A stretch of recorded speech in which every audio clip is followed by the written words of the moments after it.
Welcome back student, मैं राहुल जैन। आज अपन चर्चा करेंगे वेक्टर पार्ट 2 के बारे में। और लास्ट क्लास में अपन ने चर्चा किए थे वेक्टर के पार्ट 1, जिसमें अपन ने वेक्टर के बारे में बेसिक जानकारी प्राप्त की थी। आज अपन उससे थोड़ा सा आगे बढ़ेंगे और वो है अपना वेक्टर के बारे में उसका एडिशन रूप। और ध्यान रखना, ये जो एडिशन है वो दो बेसिस पे, एक तो ग्राफिकल प्रोसेस पर और एक मैथमेटिकल प्रोसेस। तो आज दोनों ही चीज के बारे में अपन क्या करेंगे, चर्चा करेंगे। तो आज की जो क्लास का जो टॉपिक रहेगा वो है दो सदिशों का योग और उनका परिणामी। मतलब जो दो वेक्टर है उनको कैसे अपन ऐड करते हैं और उनका कैसे रिजल्टेंट निकालते हैं, इसके बारे में क्या करेंगे, चर्चा करेंगे। तो ध्यान रखना, कॉम्पिटिटिव एग्जाम के लिए काफी ज्यादा इंपॉर्टेंट टॉपिक है, तो थोड़ा सा अच्छे से इसको मेरे साथ प्रैक्टिस करना। देखिए क्या कह रहा है, दो सदिशों का योग और त्रिभुज योग पर त्रिभुज का नियम। आपने एक तो पढ़ा होगा ट्राइंगल लो और एक आपने बोला होगा पेंटागन या पॉलीगॉन लो। तो इसमें जो ट्राइंगल लो है एडिशन पर, तो वो क्या कहता है उसको समझने के लिए मैं आपको थोड़ा सा ये जो सिस्टम है ये समझाता हूं कि इसको कैसे अपन सोल्व आउट करते हैं। देखिए, इसको समझने के लिए मैं आपको एक प्रोसेस बताता हूं कि उस प्रोसेस को समझने की कोशिश करना ताकि वो आपको अच्छे से क्लियर हो।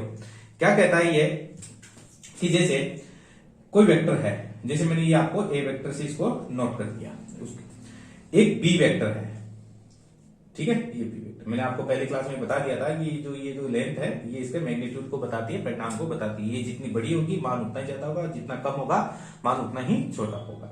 अब होता क्या है कि ए और बी का परिणामी क्या होगा। 99% बच्चे आर को रटते हैं कि ये आर क्या चीज होती है। मैं आपको प्रोसीजर बताता हूँ एक्चुअल में आर होता क्या है।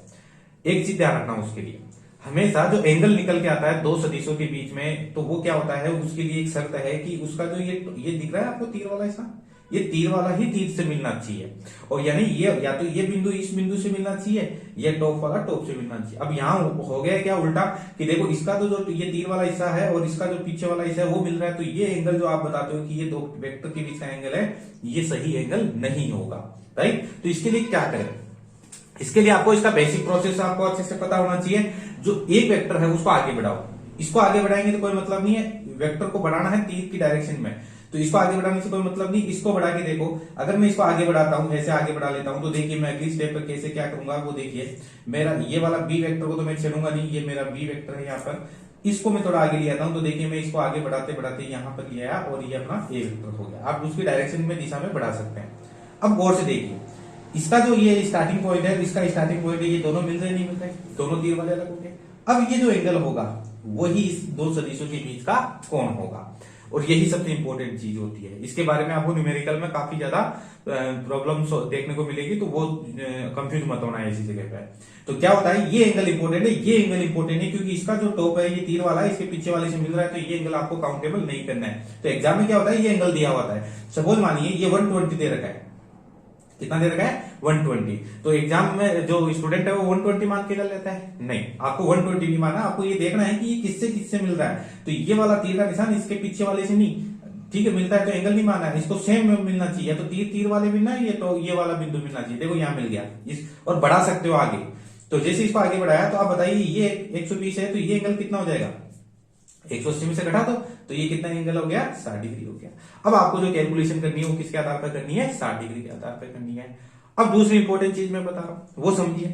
अगर मान लीजिए कोई चीज मेरे पास यहां पर है, राइट, दिमाग लगाना, अगर मैं इसको इस जगह समझने की कोशिश करना, यहां मेरे पास चीज है, इसको रस्सी से बांधकर एक इधर से खींचू एक इधर से खींचू, ठीक है। एक व्यक्ति यहां खड़ा है, ठीक है, यहां खड़ा है, और एक व्यक्ति मेरे पास यहां खड़ा है। अगर ये दोनों खींचेंगे तो ये वस्तु किधर जाएगी, ये बताओ। इसको अगर मैं कहूं कि आप भी खींचो और आप भी खींचो, तो ये वस्तु किधर आएगी, बीच में आएगी नहीं आएगी, बताओ कंफर्म। न तो इसके पास जाएगी नहीं इसके पास जाएगी, और एक्चुअल में यही आर होता है, इसी को रिजल्टेंट बोलते हैं, इसी को मैग्नीट्यूड बोलते हैं। तो ये कहां जाएगी, बीच में जाएगी। 99% बच्चों ये आर रटते हैं, उनको पता नहीं होता है कि ये इधर क्यों आता है किधर जाता है। तो हमेशा दिमाग लगाओ, जिधर वस्तु जाएगी ना वो ही अपना क्या होता है, आर होता है। इस हिसाब से बताओ, इसको अगर खींचेंगे तो आर किधर जाएगा, तो ये इधर ही आएगा बीच में, तो ये हो गई अपनी आर की डायरेक्शन। इसीलिए कहा जाता है ट्राइंगल लॉ में, अगर ये दो सदिश एक ही दिशा में है, एक क्रम में है, और तीसरा, इसको मैं हटा देता हूं एक बार, और तीसरा विपरीत क्रम में है, विपरीत क्रम मतलब ये वाला क्रम हो गया,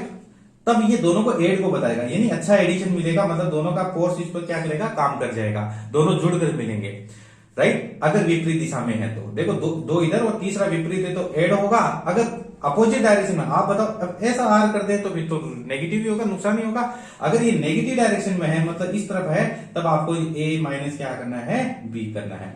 अब ए माइनस बी करना है, ये बी माइनस ए करना है, वो डिपेंड करता है मैग्नीट्यूड किसका ज्यादा है, कौन बड़ा है कौन छोटा है। लेकिन ध्यान रखना ये वाली जो डायरेक्शन है ये कैसे है, क्लियर है सबको। आर की डायरेक्शन कैसे निकालते हैं, सपोज मानिए जैसे कोई व्यक्ति यहाँ इधर खींच रहा है, एक इधर खींच रहा है, यहाँ कोई वस्तु बंधी हुई है, ठीक है, एक इधर खींच रहा है एक इधर, तो आर किधर होगा, नहीं इसके वाई डायरेक्शन में जाएगी, नेक्स्ट डायरेक्शन में, ये तो इधर जाएगी, तो इसका मतलब आर इधर हो गया। तो ध्यान रखना आर को पहचानना बहुत बड़ा जरूरी है, और आर से ही इसी को अपन आज चर्चा करेंगे आर के बारे में। तो ध्यान रखना, तो आर का मतलब अगर विपरीत क्रम में देखो, ये वाला इसलिए बोलता है विपरीत क्रम, तो मतलब ये जो डायरेक्शन अपने पास प्राप्त हो रही है तो वो तो आएगी प्लस, अगर अपोजिट करेंगे तो क्या आएगी माइनस। तो इसी की क्लास में आज आप ये चर्चा करने जा रहे हैं, क्या कह रहा है, दो सदिशों पर त्रिभुज का नियम, triangle of addition of two vector. क्या कह रहा है, जैसे मैंने अभी बताया था कि दो सदिशों को एक ही क्रम में व्यवस्थित कर दिया जाए, तो तीसरा जो विपरीत क्रम है वो तो ऐड बताएगा।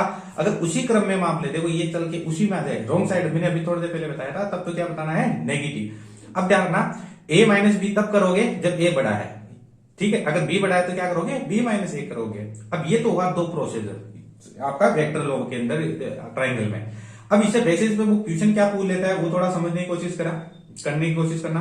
देखिए क्वेश्चन बनकर आ जाता है, ये ए वेक्टर दे रखा है और ये क्या दे रखा है, माइनस का बी वेक्टर दे रखा है। बी वेक्टर माइनस डायरेक्शन को लेकर है मैं, लेकिन यहाँ पर क्वेश्चन के तौर पर समझा रहा हूं आपको।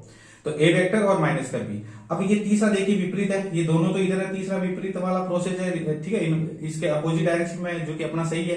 तो अपन को जब विपरीत है वो तो प्लस वाला ही आएगा, कौन सा आएगा, प्लस का आएगा। देखो a प्लस बी, लेकिन b किसका हो गया, नेगेटिव दे रखा है, तो b क्या हो गया, यहाँ पर नेगेटिव होने के लिए प्लस और माइनस क्या हो जाएगा, माइनस। मतलब ऐसा का ऐसा चित्र है। फिर देखिए माइनस लगा हुआ है, उसका कारण क्या है कि इस बार b की जो वैल्यू है वो किसमें दे रखी है, नेगेटिव दे रखी है। तो क्वेश्चन को रटे नहीं कि कई बच्चे इसको रट लेते हैं, मैं इधर देखते प्लस लगाऊंगा, नहीं, इधर देखते प्लस नहीं लगाना, ये भी देख रहा है कि कौन माइनस प्लस तो नहीं है, ऐसा कैसा इधर है। अगर b माइनस में होकर a माइनस होगा तो आपको प्रोसेस तो प्लस का ही लगाना है, a प्लस बी करना है, a प्लस, अब आपका a नेगेटिव है तो a नेगेटिव है तो फिर इसको सही करना पड़ेगा, तो इस बार हो जाएगा b माइनस, इसको मैंने ऐसे लिख दिया b माइनस a लिख दिया। इसी प्रकार से पूरा इधर इधर चर्चा करें, उसी क्रम की बात करें तो देखो ये a और b अगर उसी क्रम में आएगा तो क्या आएगा, नेगेटिव आएगा, कंफर्म है नेगेटिव। लेकिन अपना b नेगेटिव है तो अपन को तो b की वैल्यू किसमें रखनी पड़ेगी, नेगेटिव। लेकिन मेन चीज देखना ये नेगेटिव क्यों आया, इसके कारण है। अब ये नेगेटिव क्यों है, क्योंकि ये b की वैल्यू ही नेगेटिव दे रखी है, तो आपने इसको पुट किया तो यहाँ प्लस हो गया। तो कई बार ऐसा का ऐसा चित्र देखने को आता है, लेकिन यहाँ माइनस ना होकर क्या होता है, प्लस होता है। तो ये क्यों हो रहा है, क्योंकि इसमें जो b का मैग्नीट्यूड है उसका जो डायरेक्शन है वो किसमें दे रखी है, नेगेटिव दे रखी है। तो इसका भी आप थोड़ा सा ध्यान रखना। आगे बढ़ते हैं, दोनों के मैग्नीट्यूड का मान निकालें तो ध्यान रखना प्लस वाला ज्यादा अच्छा रहता है, और प्लस वाले की वैल्यू मैंने बताया था, प्लस वाला उस वस्तु को लेके जाता है। तो ए आर बराबर ए प्लस बी, प्लस लेना है तो इसका मैग्नीट्यूड कैसे निकालेंगे, ए स्क्वायर बी स्क्वायर प्लस का 2ab cos थीटा। अगर यहाँ नेगेटिव है तो यहाँ पे क्या कर देना है, माइनस। अब ये फॉर्मूला कहाँ है, इसकी चर्चा अपन अगली क्लास में, मतलब अगले वाले पार्ट पे करेंगे। देखिए आगे बढ़ते हैं, वो क्या है आपके पास, लॉ ऑफ पॉलीगॉन के बारे में पढ़ेंगे, बहुभुज के बारे में पढ़ेंगे, और बहुभुज का नियम क्या कहता है वो समझने की कोशिश करना। तो इसके बारे में चर्चा करें, वो आज की क्लास का सबसे इंपॉर्टेंट वाला पार्ट रहेगा, क्योंकि ये ट्राइंगल बेसिस पर ही है। देखिए दो से अधिक सदिशों का योग या बहुभुज का नियम बोल सकते हैं, लॉ ऑफ पॉलीगॉन के बारे में अपन चर्चा करेंगे। तो क्या है, एक मूल बिंदु के ऊपर देखिए ऐसे बहुत सारे अलग अलग क्या है मैग्नीट्यूड के अपन को रिजल्ट दे रखे हैं, यानी ए दे रखा है, बी दे रखा है, इस प्रकार से समझिए जैसे अपने इलेक्ट्रोस्टैटिक्स में पढ़ते थे, ऐसे फोर्स आता था M1 यानी F1 F2 F3, तो उनका अपन एग्जैक्ट बल निकालते थे। ठीक है, तो कैसे निकालते हैं, तो सबसे पहले इनको एक व्यवस्थित कीजिए सही क्रम में। तो देखो ए को उठा के मैंने ऐसे कैसा रख दिया, ए बी की डायरेक्शन का है ऊपर, तो देखो मैंने बी ऊपर कर दिया, सी की तरह इधर तो मैंने सी इधर कर दिया, डी की तरह इधर तो मैंने डी को इधर कर दिया, जैसा था वैसे इसको एक लाइन में कर दिया। और तीसरा जो है फाइनल मैग्नीट्यूड है, तो आर उसके विपरीत क्रम में, आर क्या हो गया, विपरीत क्रम में मैंने ऐसे रिप्रेजेंट कर दिया। तो मैंने भी तरीका बताया था कि ए प्लस बी अगर तीसरा है तो ये बताओ ये आर होगा नहीं होगा, राइट। तो इसको कैसे निकालेंगे, ए प्लस बी, तो तीसरा क्या हो गया, ए सदिश प्लस बी सदिश, हुआ नहीं हो बताओ। इसी प्रकार आप क्या निकालोगे, इसको निकालोगे तो क्या हो जाएगा, इस बार a प्लस बी और ये c, तो क्या हो जाएगा a सदिश b सदिश और प्लस c सदिश, होगा नहीं होगा। और इसी प्रकार d निकालेंगे तो r अब की बार क्या जुड़ जाएगा, d जुड़ जाएगा। तो इसी प्रकार से अपन r तक पहुंचते हैं। अब आप पूछ रहे हो कि सर ये कैसे आया, तो मैंने क्या बताया, इसको आगे बढ़ाओ, इसको आगे बढ़ाओ तो वस्तु किधर जाएगी, इधर वाली, तो ये हुआ। क्लियर है? तो अच्छे से समझने की कोशिश करना। इसी प्रकार से अपन थोड़ा सा आगे बढ़े, ये वाला देखो, ये भी वो ये चीज है, ठीक है, इसमें 5 है, इसमें 6 है। तो देखो इसमें क्या है, ए सदिश बी सदिश ये दे रखा है। अब मुझे बताइए कि अगर मैं जैसे ये वाला देखो, इसका टॉप ये वाला देखो तीर का निशान और इसका पीछे, तो क्या ये एंगल सही होगा? नहीं होगा। तो फिर क्या करें, इस वाले वेक्टर को क्या करो आप आगे बढ़ा दो। जैसे आगे बढ़ा दोगे तो ये क्या बनेगा, एक देखो इसको मैंने डॉट डॉट आगे बढ़ा रहा हूं, राइट। अब ये एंगल होगा नहीं होगा, राइट। अब ये एंगल होगा तो आर किधर मिलेगा, एक इधर इधर, आर इधर मिलेगा इधर, ठीक है। ये अपना क्या होगा, आर होगा इसके लिए। तो इसका मतलब इस आर को यहां रिप्रेजेंट किया गया है, इसलिए ये डायरेक्शन देखिए ऊपर की तरफ आ रही है। क्यों? क्योंकि ये वाला डायरेक्शन शो कर रहा है, इसलिए ए प्लस बी। अगर तीसरा विपरीत है तो ये बताओ क्या आ जाएगा, ए सदिश प्लस बी सदिश। इसी प्रकार ये इधर, तो तीसरा क्या हो जाएगा इधर, ए सदिश प्लस बी सदिश प्लस सी सदिश। इसमें आ जाएगा डी, इसमें आ जाएगा ई। इस प्रकार से तीनों क्या होते जाएंगे, ऐड होते चले जाएंगे, राइट। तो ये आप अच्छे से दिमाग में बैठा लेना। एक यहां से क्वेश्चन आपसे पूछा जा सकता है, वो क्या है, यदि किसी बंद बहुभुज में सदिशों का समान क्रम प्राप्त होता है, यानी जैसे मैंने तीसरा, तो यह लास्ट वाला विपरीत है। देखो अगर समान क्रम में आ जाए, टोटली के टोटल सारे के सारे क्लोज लूप में आ जाए, मतलब एक ही डायरेक्शन में फॉलो करे, तो परिणामी की दिखे नहीं, तो इस समय में परिणामी सदिश का मान आपको क्या बताना है, 0 बताना है, ठीक है। अभी इसका क्वेश्चन भी लेंगे तो अच्छे से समझ में आ जाएगा। तब आपको क्या करना, A B C D E सबको जोड़ के टोटल क्या कर देना है, 0 कर देना है, राइट। ये चीज है, तो इसका थोड़ा सा ध्यान रखना। बाकी ये वाला प्रोसेस ये ध्यान रखना कि ये अपना ट्राइंगल लो ही है, जो कि अपने किस पर अप्लाई कर दिया, पॉलीगॉन यानी बहुभुज के नियम पर क्या कर दिया है, अप्लाई कर दिया है। आगे चलते हैं अगले पार्ट की ओर। वो क्या कह रहा है, देखिए ये है दो सदिशों का समांतर चतुर्भुज नियम है, और दो सदिशों का समांतर चतुर्भुज नियम क्या कहता है, जिसको अपन पैरागोन लॉ एडिशन बोलते हैं। ये बड़ा मजेदार चीज है, इससे काफी ज्यादा क्वेश्चन आपको एग्जाम में देखने को मिलेंगे। जैसे मान लीजिए अगर चतुर्भुज की समांतर चतुर्भुज की दो भुजाओं को सदिश के द्वारा क्या कर दिया जाए, व्यक्त कर दिया जाए। ये देखिए मैं आपको थोड़ा सा कच्चा रूप में समझा देता हूँ। दो सदिशों के द्वारा क्या कर दिया जाए, व्यक्त कर दिया जाए। ये मैंने अभी थोड़ी देर पहले बताया था कि अगर दो सदिशों के द्वारा इसको क्या कर दिया जाए, व्यक्त कर दिया जाए, ये वाला और ये वाला, ठीक है। तो बताइए, अब मुझे बताइए, कोई व्यक्ति इधर से खींच रहा है, कोई इधर से खींच रहा है, तो ये वस्तु जाएगी किधर, इधर ही जाएगी। तो इनके जो केंद्र से यानी इसके सेंटर से या इसके कटान से जो डायगोनल जाएगा, विकर्ण जाएगा, जो विकर्ण जाएगा वही उसके आर को बताएगा। ये आर क्या है, जिधर वस्तु जाएगी फाइनल, राइट। तो इधर जैसे मान लो कि यहां कोई वस्तु खींच रहा है, दिमाग लगाना, या कोई वस्तु खींच रहा है इधर, इसको मान लीजिए कि वो 10 न्यूटन से खींच रहा है, इधर 20 न्यूटन से खींच रहा है, तो बताओ ये वस्तु किधर जाएगी, 20 न्यूटन वाला लेके जाएगा ना। तो इसका मतलब आर किधर हुआ, इधर हुआ। तो आर का मतलब यही समझो आप सिंपल सी लैंग्वेज में, कि जिधर फाइनल वस्तु जाती है ना, वही क्या होता है, अपना आर होता है, राइट। तो आर का मतलब होता है कि फाइनल वस्तु किस ओर जा रही है, वही अपना क्या होगा, आर होगा। चलते हैं, क्या कह रहा है ये, इसमें देखो दो सदिश ले लिया अपने, कौन सा ले लिया, ए सदिश ले लिया, और कौन सा ले लिया, बी सदिश अपने यहाँ पर ले लिया। अब ए इधर बी इधर, तो ये वाला बताओ आर हुआ नहीं हुआ, तो मैंने यहाँ पर इसको क्या लिख रखा है, आर लिख रखा है। ए और बी का एक विशेष एंगल दे दिया, उसका नाम है थीटा, ए और बी के बीच का एंगल। अब देखो एंगल दे सकते हैं, क्योंकि एक ये दोनों के बीच देखो ये वाला बिंदु मिल रहा है, ठीक है, स्टार्टिंग पॉइंट मिल रहा है, तो ये मिल सकता है, तीर तीर मिलता है, तो फिर अपन को उस हिसाब लगाना पड़ता है। तो ये थीटा हो गया, ये सही थीटा होगा, राइट। अब जिधर से आर जा रहा है वो इस ए वाले से कितना एंगल बना रहा है, अल्फा, और बी वाले से कितना बना रहा है, बीटा। तो थोड़ा सा इसका भी थोड़ा सा ध्यान रखना है, क्योंकि ये दिशा बताने में आपकी हेल्प करेगा। चलो आगे बढ़ते हैं। अब ये थोड़ा सा ट्राइंग अपने थोड़ा सा क्या लिया, जो पैरेलल है उस समांतर वाला है, उसमें क्या होता है, ये थोड़ा सा मैंने तिरछा लिया है, तो इसको ऐसा कैसा क्या कर दिया मैंने, स्थानांतरित कर दिया यहाँ पर। तो ये बी वाला, ये भी बी होगा, क्योंकि समांतर चतुर्भुज में क्या होता है, आमने सामने की भुजाएं बराबर होती है। तो ये वाला ये बी होगा, और ये है तो ये भी ए होगा। तो ये है तो ये है, और ये बी है तो ये बी होगा, राइट।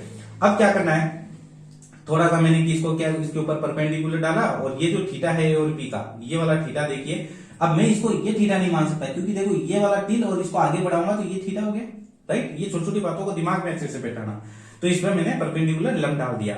जैसे लंब डाल दिया तो ये बन गया अपना आधार, और आधार का फॉर्मूला क्या होता है, आधार बराबर होता है अपना करण इंटू साइन, ये कोस थीटा, ठीक है। तो करण का काम कौन कर रहा है, बी, तो ये हो गया बी कोस थीटा। और ये अपन परपेंडिकुलर निकालें तो ये जो जिससे आया ये, तो अपना क्या हो गया, परपेंडिकुलर मतलब लंब बराबर क्या हो जाएगा, वही करण इंटू साइन थीटा। लाल बटा कक्का वाले फॉर्मूले से आप निकाल सकते हैं, ठीक है। साइन थीटा बराबर होता है, तो इस प्रकार मैंने ये फॉर्मूला लिखते हैं यहाँ पर, ठीक है। अब इस प्रकार से अपने इसको, ये तो हो गया अपना बी साइन थीटा हो गया बी कोस थीटा हो गया। अगर मैं इसमें से अपना आर का मैग्नीट्यूड निकालूं, आर का परिणाम निकालूं, आर का रिजल्ट निकालूं कितना है, तो मुझे ये बताइए, ये पूरा का पूरा एक इसमें अपन ये पाइथागोरस प्रमेय अप्लाई कर सकते हैं। तो कर्ण स्क्वायर बराबर क्या होता है, आधार स्क्वायर और लंब स्क्वायर होता है, मतलब ये वाला बड़ा होगा सबसे, तो आर स्क्वायर, तो यहां से यहां तक की दूरी कितनी हुई, ए हो गया, यहां से यहां तक वेक्टर की लंबाई और फिर ये एक्स्ट्रा, तो ये क्या हो गया बी कोस थीटा, तो A plus B cos theta, right. इधर वाले का क्या हुआ, बी साइन थीटा हो गया, राइट, मैंने यहां अप्लाई कर दिया। अब सिंपल सी कैलकुलेशन है, यहां पर क्या लगा दो, ए प्लस बी के होल स्क्वायर, इसको ओपन कर दिया, तो ए स्क्वायर बी स्क्वायर प्लस का 2ab, और ये हो गया इसका दोनों का स्क्वायर, बी स्क्वायर और साइन स्क्वायर थीटा। अब मैंने इन दोनों को पास में रख दिया, बी कॉमन ले लिया, कोस स्क्वायर साइन स्क्वायर, सभी को पता है कोस स्क्वायर साइन स्क्वायर की वैल्यू कितनी होती है 1, तो अपने पास ये फॉर्मूला आ गया आर बराबर, तो अपने पास ये फॉर्मूला आ गया क्या, आर स्क्वायर बराबर A square plus 2ab cos theta और बी स्क्वायर, जैसे अपन रूट निकालेंगे तो यानी आर की एग्जैक्ट वैल्यू निकालेंगे तो इसको क्या दे देंगे, root A square B square 2ab cos theta, right. इससे अपन आर का परिणाम निकालते हैं, राइट, ये भी बड़ा इंपॉर्टेंट है। अब आपसे ये पूछे कि आर की दिशा क्या है, तो ये क्या होता है, ए से कितना डिग्री का कोण बना रहा है, अल्फा कोण बना रहा है। इस अल्फा को निकालने के लिए देखो ये वाला जो ट्राइंगल है, ये वाला जो प्रोसीजर है, इसमें अल्फा निकालना है, तो आपको क्या करना है, ये इसके सामने आप टेन अल्फा निकालना, क्या निकालना, टेन अल्फा, और टेन बराबर क्या होता है आपका परपेंडिकुलर अपॉन बेस, लंब बटा आधार। जैसे आपने लंब बटा आधार को यूज किया, तो ये सामने वाला लंब कितना है, बी साइन थीटा, आधार कितना हो गया, यहां से यहां तक पूरा A plus B cos theta, right, ये फॉर्मूला याद रखना। अगर बीटा निकालना है, तो बीटा निकालने का तरीका हो गया कि अपने पास थीटा दिया हुआ होगा, अल्फा निकाल लिया, तो थीटा में से अल्फा घटा दो या बीटा आ जाएगा, या बीटा का फॉर्मूला निकालना है तो इसमें जहां ए है वहां पे क्या कर देना, बी कर देना, तो ए की जगह बी कर देना। और याद कैसे रखोगे, कई बच्चों को ये बड़ा देखो दिक्कत करता है, टेन बराबर क्या होता है, साइन थीटा बटा कोस थीटा होता है, तो ये देखो ऊपर साइन नीचे कोस, कई बच्चे क्या कर देते हैं ऊपर कोस नीचे साइन कर देते हैं, तो ऐसी गलती मत करना। तो टेन बराबर साइन बटा कोस, बस थोड़ा सा आपको ये फॉर्मूला याद रखना पड़ेगा, यानी आपको बनाना आना चाहिए। अब इससे संबंधित अपन क्वेश्चनों और इंपॉर्टेंट पॉइंटों के बारे में क्या करेंगे, चर्चा करेंगे। देखिए क्या करें, आगे चलते हैं। क्या है अब जो ये इंपॉर्टेंट पॉइंट है, जो एंगल के बारे में लेकर है उसके बारे में अपन क्या करेंगे, चर्चा करेंगे, और वो क्या है, विशेष स्थिति में पढ़ी है। देखिए दो समांतर सदिश, अब अपने जो ये जो एंगल है ना, ये जो अपने ये पढ़ा है यहाँ पर कौन सा वाला ये फॉर्मूला जो पढ़ा है, आर बराबर A square B square cos theta. अब यहाँ थीटा की वैल्यू चेक करेंगे, यहाँ जो थीटा है कभी अपन 0 डिग्री रख के देखेंगे, या 90 रख के देखेंगे, 180 रख के देखेंगे, ठीक है, क्या क्या कंडीशनों को अप्लाई करके देखेंगे कि ये आर के एक फॉर्मूले डिजाइन हो। एक तो यहाँ एंगल रखेंगे, एंगल रखने का मतलब अपन 0 चेक करेंगे, या फिर अपन 90 रख के चेक करेंगे, या 180 रख के चेक करेंगे, राइट। फिर अपन चेक करेंगे कि इसमें और क्या कंडीशन, ए और बी को बराबर रख के चेक करेंगे कि क्या कंडीशन होता है, ठीक है। तो ये सारी चीजें अपन अप्लाई करके देखेंगे कि आर का मान क्या क्या आता है। देखिए कंडीशन को याद रखना, और इसी से क्वेश्चन पुट के लिए जाते हैं एग्जाम में। तो देखिए क्या क्या कहना जा रहा है, ये यदि दोनों सदिश समांतर या उसके बीच का कोण शून्य हो, मैंने अभी बताया या तो एक दूसरे के समानांतर हो या उनके बीच का कोण कितना हो, शून्य हो, तो दो सदिश एक दूसरे के समानांतर और एंगल है तो 0 है, तो यहाँ क्या रख दोगे, 0 रख दोगे। जैसे 0 रखोगे तो कोस 0 का मान 1 हो गया, तो क्या हो जाएगा ए स्क्वायर बी स्क्वायर प्लस का 2ab, जिसको मैं लिख सकता हूँ ए प्लस बी का होल स्क्वायर, और ये इससे कट गया तो अपने पास क्या हो गया ए प्लस बी। ये सबसे बड़ा मैग्नीट्यूड बताता है, यानी दोनों सदिश एक दूसरे के समानांतर होंगे ना, तब सबसे ज्यादा आपको फोर्स देखने को मिलेगा। इसका मतलब क्या है वो समझिए। जैसे मैं रॉ मटेरियल से आपको समझाने की कोशिश करता हूं तो समझना। मान ये यहाँ कोई पिन है और ये दोनों भाई साहब इधर ही लगा रहे फोर्स, ये ए भी इधर लगा रहा है, बी भी इधर लगा रहा है, तो मुझे बताओ आर भी तो इधर ही होगा। तो इस स्थिति पर क्या होगा, जो आर होगा वो क्या होगा, आर जो होगा वो क्या निकल के आएगा अपने पास, ए प्लस बी निकल के आएगा, क्योंकि दोनों का एडिशन आएगा, राइट। और ये वैसा अगर अपोजिट लगाए, एक इधर एक उधर, तो फिर आर किधर होगा, तो आर तो नेगेटिव होगा, किधर जाएगी वो, तो दोनों का सब्ट्रैक्ट होगा, तो आर क्या हो जाएगा, आपका हो जाएगा ए माइनस बी हो जाएगा, या बी माइनस ए हो जाएगा। क्लियर चीजें, तो इसका थोड़ा ध्यान रखना। देखिए अगर 0 है तो जुड़ता चला जाएगा, अगर 180 है तो घट जाएगा, ए माइनस बी या बी माइनस ए हो जाएगा, राइट। तो ये ध्यान रखना। अगर 90 डिग्री पर है तो 90 डिग्री मैंने बता दिया था, तो 90 डिग्री पर यहाँ पर कोस 90 रखोगे, कोस 90 0 होता है, ये खत्म पूरी, तो क्या बच गया ए स्क्वायर बी स्क्वायर हो गया। 90 डिग्री पर आप वैल्यू जब रखोगे दिशा ज्ञात करने के लिए, तो मैंने बताया था अभी बी साइन थीटा था, ए प्लस ये टेन थीटा बराबर था, ये था अपने पास ये फॉर्मूला, यहाँ पर क्या था 10, ठीक है, टेन बराबर, तो टेन अल्फा बराबर क्या था, ये फॉर्मूला था जो बी साइन थीटा ये वाला। तो ये आपको जैसे अपन वैल्यू रखेंगे तो ये बी अपॉन ए आ जाएगा, और अल्फा निकालेंगे तो टेन इनवर्स आ जाएगा। ये आपको न्यूमेरिकल के दौरान क्या लेना है, काम में लेना है। तो फिलहाल ध्यान रखना है, इसमें तीन बातें होगी, 0 डिग्री पर तो प्लस होता है, 180 पर माइनस होता है, 90 पर आता है ए स्क्वायर और बी स्क्वायर, राइट। अब विशेष कंडीशन पर आते हैं। विशेष कंडीशन फोर्थ क्या कह रहा है कि ए बराबर बी, मैंने ये जो फॉर्मूला बताया था उसमें जो बताया था इसमें ए और बी को अपन बराबर लेते हैं, तो क्या होगा, तो मैंने क्या कहा, जो फॉर्मूला होता है उसमें ए की जगह ए रख दिया, बी की जगह भी ए रख दिया, और यहाँ ए बी था तो मैंने दोनों की जगह ए रख दिया, तो क्या हो गया, 2a स्क्वायर हो गया, कोस स्क्वायर थीटा हो गया। मतलब यहाँ ए और बी को एक मान लिया, तो यहाँ पे क्या हो जाएगा, ए स्क्वायर स्क्वायर 2a स्क्वायर, और ये 2a square cos square theta. अब 2a स्क्वायर को कॉमन लिया तो यहाँ पे क्या हो गया, 1 प्लस क्या हो गया, 1 प्लस कोस स्क्वायर थीटा। अब 1 प्लस कोस स्क्वायर थीटा का एक फॉर्मूला होता है, मैथमेटिक्स वाले बच्चे जानते हैं, वो क्या होता है, 2 कोस स्क्वायर थीटा बाई 2। अब मुझे बताइए ये 2 और 2 कितना हो गया, 4, और 4 बाहर आके कितना हो जाएगा, 2, ए स्क्वायर बाहर आके क्या हो जाएगा, ए, और कोस स्क्वायर रूट से बाहर आएगा तो सिर्फ कोस बचेगा, स्क्वायर हट जाएगा। तो ये फॉर्मूला आपको याद रखना है, 2a कोस थीटा बाई 2। तो जब भी आपको ए और बी की बराबर दे दे और आर की वैल्यू पूछे तो डायरेक्ट फॉर्मूला याद रखना, 2a कोस थीटा बाई 2। ये ऑप्शन में डायरेक्ट फॉर्मूला भी पूछा जा सकता है आपसे आने वाले एग्जाम के टाइम में। ऐसी स्थिति पर एक मजेदार चीज और आप ध्यान रखना, वो क्या है, जब भी आपसे वो एंगल पूछे, दिशा पूछे आर की, तो मुझे बताया वो टेन अल्फा वाला फॉर्मूला लगाना है, ये वाला फॉर्मूला, तो इसको अप्लाई नहीं करना, आपको डायरेक्ट याद रखना है कि ये क्या करना है, थीटा बाई 2 हो जाएगा। मतलब जब ए और बी एक दूसरे के बराबर होंगे ना, तब आर क्या होगा, एक्यूरेट बीच में होगा, मतलब जो अल्फा होगा वो क्या होगा, थीटा बाई 2 होगा, राइट। तो ये आपको ध्यान रखना है। इसको कैसे मतलब याद रखोगे, इसमें यह है कि जब दोनों का मैग्नीट्यूड बराबर है, सपोज मानिए कि ये ए है और ये बी है, राइट, ये ए है और ये क्या है, बी है, ध्यान रखना। अब ए और बी बराबर है, मतलब ये भी मान लीजिए कि 7 न्यूटन है और ये भी कितना है, 7 न्यूटन है, तो कंफर्म है जो आर है वो बीच में से जाएगा, कहां जाएगा, बीच में। अगर ये एंगल 60 डिग्री है टोटल, तो ये आर का एंगल कितना हो जाएगा, 30 हो जाएगा। ये आपको डायरेक्टली याद रखने की कोशिश करना है ताकि एग्जाम में टाइम बचे आपका। तो जो अल्फा है वो थीटा का जस्ट क्या हो जाएगा, आधा। शर्त है दोनों आपस में क्या होना चाहिए, बराबर होना चाहिए। आगे चलते हैं अगले पॉइंट की ओर। देखिए क्या कह रहा है, यदि ए और बी बराबर है, एक और कंडीशन आ गई, और दोनों के बीच का एंगल कितना है, 120 डिग्री है।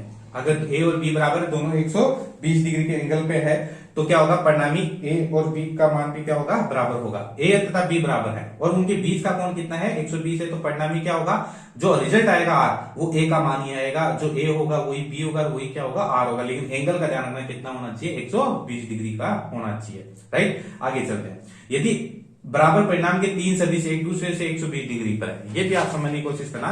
ये क्या कहना चाहता है, ये कहना चाहता है कि ये कोई पिंड है और यहाँ से 120 डिग्री पर 3 है, इस प्रकार से ये एंगल है 120, ये भी कितना है 120, और ये भी कितना है 120। अब यहाँ 3 फोर्स काम कर रहे हैं, F1, F2 और F3, राइट। अब मुझे बताइए, अगर ये 120 डिग्री के एंगल पे है और इस बराबर बराबर फोर्स लगा रहे हैं, एंगल देखिए, तो बताओ क्या ये वस्तु किधर जा सकती है, क्या किधर नहीं। ये दोनों खींचेंगे तो इधर जाएगा, तो ये वाला बैलेंस कर लेगा, ये दोनों खींचेंगे इधर आएगी तो वो वाला बैलेंस कर लेगा। तो कुल मिलाकर कंडीशन क्या रहेगी, बैलेंस रहेगी, ये वस्तु कहीं नहीं जाएगी। इस स्थिति पर आपसे आर पूछे या एफ पूछे तो टोटल कितना बताना है, 0 बताना है। एक और मजे की चीज बताता हूं, अगर एक ही बिंदु पर बहुत सारे फोर्स लग रहे हैं, ठीक है, ऐसे बहुत सारे लग रहे हैं, लेकिन उनका एंगल बराबर है, मान लीजिए ये 30 डिग्री है, ये भी 30 है, 30 है, 30 है, अगर एंगल बराबर है तो भी ये परिणामी आर आएगा, वो कितना आएगा, 0। अगर समान एंगल पर है फोर्स या कोई भी आपका मैग्नीट्यूड दे रखा है, तो वो आर कितना आएगा, 0 आएगा, क्योंकि वो वस्तु कहीं जाएगी ही नहीं, क्योंकि सभी तरह से क्या है, बैलेंस है वो।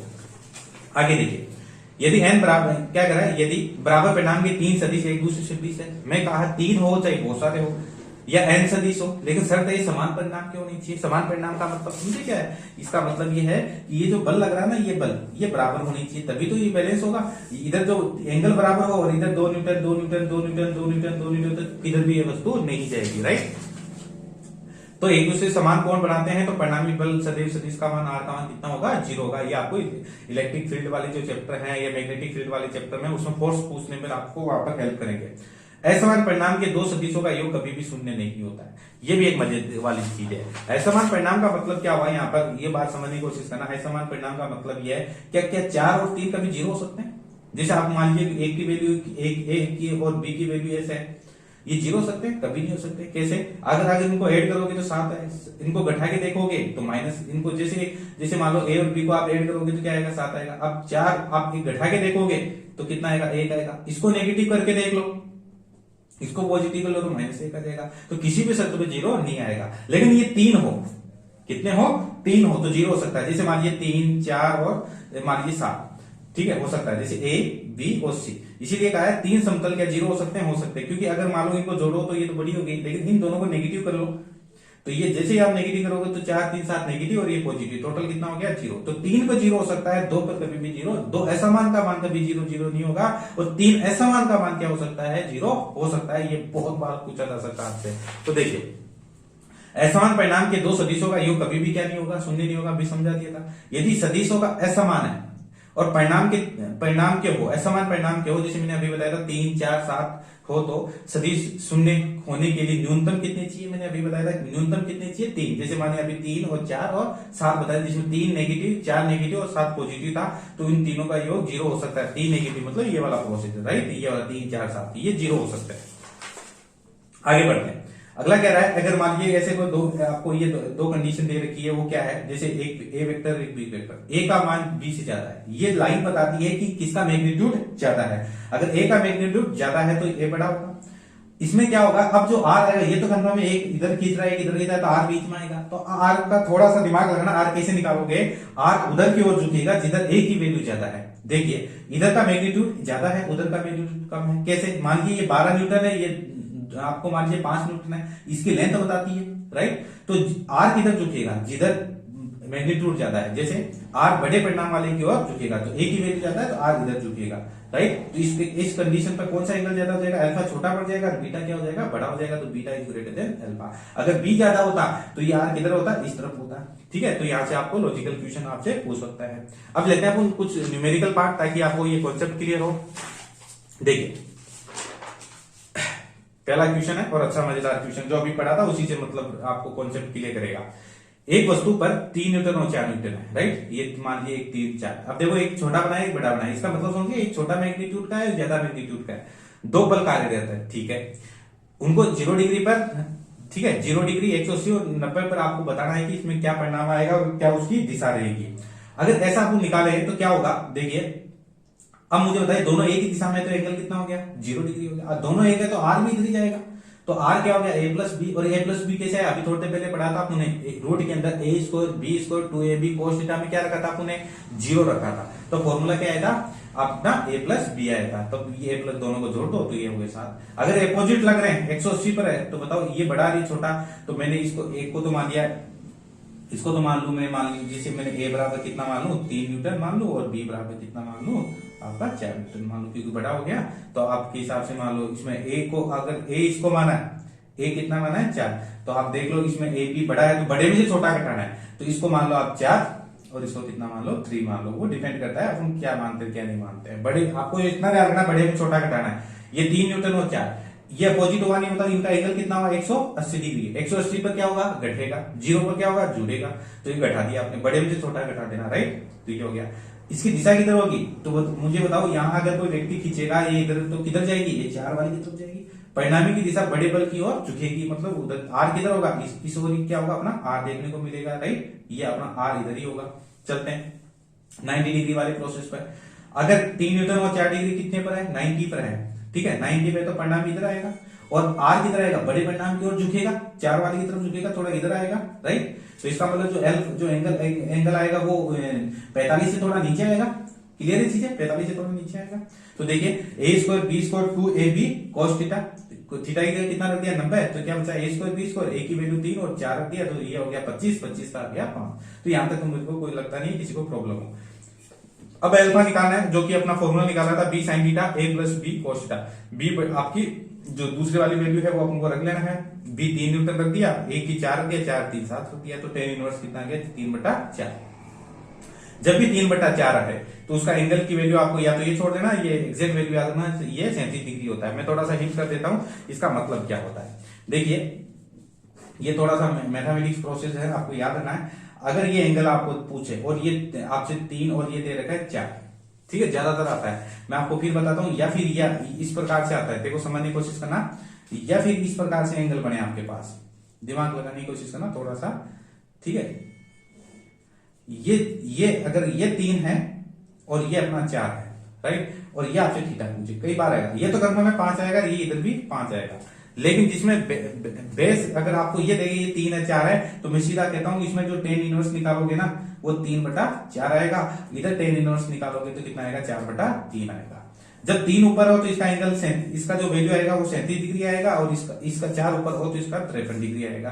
राइट, तो एक 37 और एक 53 डिग्री। ये बहुत बार रिपीट होता है, तो आप डायरेक्ट क्या रखना, 4/3 को क्या बताना है, 37 डिग्री, और 3/4 को या 4 को तो बताना है कितना, 53, और इसको कितना बताना है, 37 डिग्री। राइट, तो इससे आप बड़े बड़े क्वेश्चन भी सोल्व कर सकते हो। चलते हैं, तो ये आंसर आपको समझ में आ गया होगा। अगला क्वेश्चन लेते हैं, देखिए क्या कह रहा है। देखिए 5 इकाई के समान, 5 इकाई है मतलब दोनों की वैल्यू बराबर है। 5 इकाई के समान परिणाम के दो परिणामी सदिशों के मध्य का कोण आपको 60 डिग्री दे रखा है। यह बात ये याद रखनी है, मैंने आपको बताया था कि जब ए और बी बराबर होते हैं, जब ए और बी बराबर होते हैं, तो मैंने आपको डायरेक्ट बताया था कि कैसे एंगल को मेजर करते हैं। ठीक है, तो वो आपको निकालना आना चाहिए। ए और बी बराबर होने पर, जब ए और बी बराबर होते हैं, तो मैंने आपको बताया था, क्या बताया था कि जब आर निकालने का होता है वो क्या होता है, 2a cos थीटा बाई वाला थीटा बाई 2 का फॉर्मूला बताया था। राइट, cos थीटा बाई 2 का फॉर्मूला अप्लाई करना है। अगर थीटा की वैल्यू यहाँ पर कितना दे रखा है, 60 दे रखा है, ए और बी बराबर दे रखा है, तो 60 की वैल्यू कितने होगी, यहाँ पर कितना रख देंगे, 30 रख देंगे। ठीक है, ए की वैल्यू रख देंगे, तो आर 2, ए की वैल्यू कितना दे रखा है, अगले ने 5 दे रखा है, और थीटा 60 है, 60 का आधा कितना, 60 में 2 का आधा 30, और cos 30 का मान कितना हो गया, √3/2 हो गया। तो इसको इसने कैंसिल किया, तो आंसर बताओ आर बराबर कितना हो गया, 5√3 हो गया। तो ये डायरेक्ट हो गया, देखो इधर। राइट, तो ये फॉर्मूला अगर याद है तो बेस्ट है। ठीक है, 2a cos थीटा, ये कब अप्लाई करना है, जब ये, और मैंने जब अल्फा निकालने का तरीका बताया था वो क्या था, सीधा थीटा बाई 2, मतलब थीटा कितना दे रखा है, 60, तो ये 2 कर दिया, तो ये कितना आ गया, 30 डिग्री आ गया। तो ये डायरेक्ट कितनी, 1 सेकंड 2 सेकंड में आप इसको आसानी से कर सकते हैं, ज्यादा माथापच्ची करने की जरूरत नहीं है। अगर प्रोसीजर में जाना है तो प्रोसीजर क्या लगाओगे, formula a² b² 2ab cos theta, theta 7 रखोगे, a की वैल्यू को 5 रखोगे, यदि आप 60 की वैल्यू रख के इसको 16 करोगे तो 5 ये भी आ जाएगा। लेकिन मैंने कहा शॉर्टकट याद रखिएगा। अगर आप फॉर्मूले में जाओगे तो क्या हो जाएगा, a sin थीटा, ये b a cos थीटा हो गया। अब a रखो चाहे b रखो, या तो 5 है, इधर भी रखो, तो ये फॉर्मूला रख दिया। देखो इसकी कैलकुलेशन करके लाओगे तो आपके पास आपको एंगल आ जाएगा कितना डिग्री, यहाँ पर 30 डिग्री आ जाएगा। राइट, तो ये प्रोसेस तो आप नॉर्मल मैथ का स्टूडेंट है, यहाँ 60 डिग्री 60 की वैल्यू रख के सोल्व करके लिया आएगा, ये कोई बड़ी बात नहीं है। लेकिन मेरी ये वाली बात याद रखना, जब ए और बी क्या हो, बराबर हो, तो अल्फा निकालने का तरीका क्या हो गया बताओ, थीटा बाई 2, थीटा कितना 60 और उसमें भाग दिया ये। तो ये 2 फॉर्मूले याद रखना, इतने से आप इस मेथड से क्वेश्चन को क्या कर सकते हो, सोल्व। ये तभी अप्लाई करना जब ए और बी की वैल्यू क्या हो, एक दूसरे के बराबर हो। चलते हैं अगले क्वेश्चन की ओर, देखिए वो क्या कह रहा है। ये भी मजेदार क्वेश्चन है, देखिए समझिए क्वेश्चन है, बहुत अच्छा क्वेश्चन है। सदिश ए और बी, 2 वेक्टर हैं, एक ए वेक्टर और एक बी वेक्टर है। ये एक्स एक्स है, कौन सी एक्सेस है, ये मान लीजिए अपने पास एक्स एक्स है, ये एक्स एक्स है। राइट, एक्स एक्स है, 20 डिग्री और 110 डिग्री पर है। एक 20 डिग्री एक्स एक्स है और एक 110 डिग्री पर है। कौन बना रहे हैं, परिणामी सदिश करने से इनका परिणाम है वो कितना है, एक का 5 न्यूटन है। ठीक है, ये एक का 5 मीटर है और एक का बता रहा है 12 मीटर है, तो ये 12 मीटर है। राइट, अलग अलग है, तो ये छोटा है ये बड़ा है। देखो तीर का निशान बता रहा है कि ये छोटा बनाया ये बड़ा बनाया, तो ये मैग्नीट्यूड को बताता है। परिणामी का मान क्या होगा, मुझे बताइए। कोई व्यक्ति यहाँ कोई फुटबॉल बन रही है, एक इधर की तरह एक इधर की तरह, तो आर कंफर्म इधर ही आएगा बीच में, तो ये क्या होगा, आर होगा। राइट, अब ये आपका आर की वैल्यू कैसे पूछेगा, अब आर के निकालने के लिए बताओ ये एंगल चाहिए नहीं चाहिए, तो एक, अब बच्चे क्या करते हैं, ये एंगल में कंफ्यूज कर देते हैं। तो एंगल का थोड़ा सा वही बंदा निकाल पाएगा जिसको एग्जैक्ट कॉन्सेप्ट आते हैं। तो मुझे बताइए, अगर ये ए और बी का एंगल कितना हुआ, यहां से 110 और ये 20, तो ये 20 सब्ट्रैक्ट कर दो, घटा दो, तो 110 में से 20 घटाएंगे तो अपने पास कितना आ जाएगा, 90। तो एग्जैक्ट में इन दोनों का बीच का एंगल कितना है अपने पास, 90 डिग्री है, और वही चाहिए अपन को।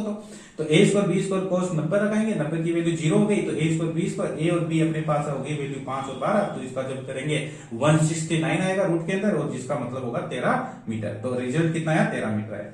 जब अपन डायरेक्शन निकालने की कोशिश करेंगे दिशा, तो अपने पास फॉर्मूला है tan अल्फा बराबर b sin theta a plus b cos theta.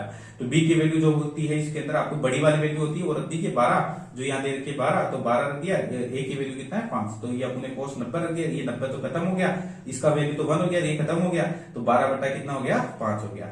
tan inverse निकाल दिए। अब ये तो हुआ अल्फा, तो मुझे बताओ ये एंगल ये अल्फा हुआ नहीं हुआ, राइट, ये अल्फा, ए से अल्फा बना रहा है और बी से कितना बना रहा है, बीटा।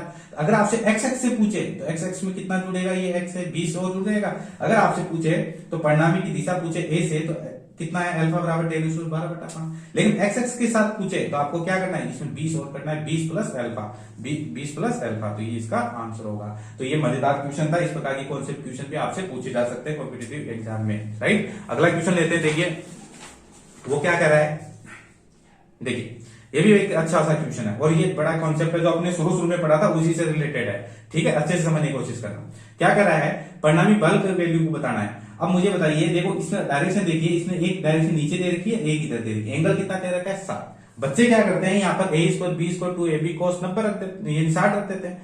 अब इसमें ध्यान रखना, आपको मैंने क्या बताया था कि ये जो पॉइंट होता है ना, ये देखिए जो समझने की कोशिश ना, ये अगर डायरेक्ट में एंगल क्या होता है, एंगल का मतलब होता है ये जो तीर का निशान का जो स्टार्टिंग पॉइंट है, ये स्टार्टिंग मिलना चाहिए, राइट, तभी एंगल का काउंटेबल होगा। अगर ये उल्टा है, जैसे मान लीजिए ये इधर है और ये इधर है, तो ये देखिए ये इसका तो एंड पॉइंट है, इसका ये तीर वाला ये एंगल निकाले हैं, तो ये गलत है, तो ये सही है। इसका मतलब क्या करें, अब ये क्वेश्चन में तो ये दे दिया, देखो क्या करें, इसको आगे बढ़ाओ, आगे बढ़ाओगे तो मुझे बताओ इसको कैसे आगे बढ़ाएंगे। तो इसको जो है 10 न्यूटन को आगे ले आओ, तो क्योंकि इधर बढ़ाने से कोई मतलब नहीं है, तो इसको आगे लिया है, तो 10 न्यूटन को जैसे आगे लाऊंगा तो देखो ये वाला पॉइंट मिल जाएगा आराम से। तो ये 60 दे रखा है, तो ये एंगल कितना हो गया, 120 हो गया। समझ में आ रहा नहीं आ रहा। जैसे इस वाली लाइन को मैं आगे ट्रांसफर कर दूं तो ये तो इधर रहेगा, इसको आगे कर दूंगा तो ये एंगल चाहिए अपन को। अब ये एंगल अगले ने दे रखा है 60, ठीक है, तो ये कितना हो गया 120 हो गया, तो यार 120 हो गया। तो बस यही काम की चीज थी और बाकी नॉर्मल चीज है। यहाँ थीटा जो स्टूडेंट रख लेता है वो 60 और भी गलत कर बैठता है, तो 60 में रखना है, यहाँ पे कितना रखना है आपको 120 डिग्री रखना है। जैसे आप 120 की वैल्यू रखोगे तो माइनस का 1/2 होता है, सभी स्टूडेंट ध्यान रखे, ये साइन और कोस की सारी वैल्यू आपको अच्छे से याद होनी चाहिए। 120 रख दिया, नहीं याद है तो मुझे बताना, मैं आपको डिटेल से बता दूंगा। कोई अगर कोई प्रॉब्लम है तो पूरे एंगल आपको आने चाहिए, लगभग 0 से लेकर 360 डिग्री के मान तक साइन और कोस की वैल्यू अच्छे से आपको आनी चाहिए। अगर प्रॉब्लम है तो मुझे कमेंट सेक्शन में बताना, ताकि मैं आपको और डिटेल से समझा सकूं। तो क्या होगा, a² b² 2ab cos theta, यहाँ थीटा की वैल्यू कितना रखोगे 120। 120 की वैल्यू होती है माइनस का 1/2, दो से इसको कैंसिल आउट किया, ये हो गया आपका 100, ये हो गया 200। 200 में से अपन 100 घटाएंगे तो 100, और 100 की वैल्यू कितना हो गया 10 न्यूटन हो गया। उम्मीद करता हूं ये क्वेश्चन आपको अच्छे से समझ में आए होंगे। ध्यान रखना, आज की इस कॉन्सेप्ट पूरा का पूरा बेसिस डिपेंड करता है इस वाले फॉर्मूले पर, a² b² 2ab cos theta. बस मजे की बात क्या है, यहाँ थीटा बदला जाता है, एंगल बदले जाते हैं, ठीक है। कई बार थीटा 0, 90, 120 ये या तो दिया होता है, या फिर अपन को इस प्रकार से पहचानना होता है, जो कि गलत तरीके से दिया होता है, अपन को सही करके देना होता है। दूसरी बड़ी चीज है कि यहाँ ए और बी की वैल्यू सेम दे देता है, तो उसका थोड़ा ध्यान रखना है। तो इस प्रकार से कॉन्सेप्ट क्वेश्चन एग्जाम में पूछे जा सकते हैं। तो उम्मीद करता हूँ आज की क्लास आपको अच्छे से समझ में आई होगी। तो आज की क्लास को ज्यादा से ज्यादा शेयर करें। तब तक के लिए थैंक यू, धन्यवाद।